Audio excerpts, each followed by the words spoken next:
ஜோதிட சொந்தங்களுக்கு வணக்கம். இன்னைக்கு குரு கிரகத்தை பத்தின ஒரு சின்ன விளக்க உரை. அதாவது ஜாதக ரீதியாக குரு பகவானுடைய திசை பற்றிய ஒரு சின்ன ஆய்வு.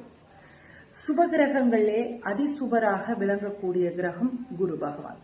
இப்போ லக்னப்படி அவர் நன்மையானவராக இருந்தாலும் சரி, இல்ல அசுப கிரகமாக இருந்தாலும் சரி, யார் ஒருவருக்கும் கௌரவம், அந்தஸ்து, நல்ல பேரு, மதிப்பு, மரியாதை இத கொடுக்கக்கூடிய கிரகத்துல ஃபர்ஸ்ட் கிளாஸ் இடத்துல இருக்கக்கூடியவர் குரு கிரகம் தான்.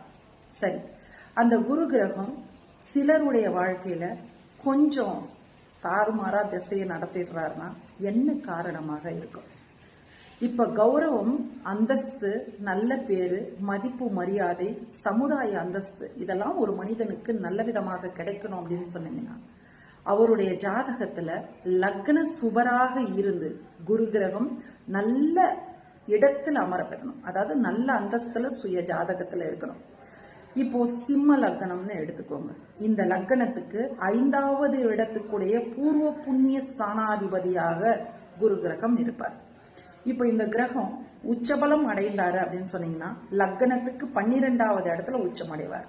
இதே பூர்வ புண்ணிய ஸ்தானத்துல ஆட்சி பலத்துல அமர்ந்தாரு அப்படின்னு சொன்னீங்கன்னா 5ஆம் இடத்துல உட்காருவார்.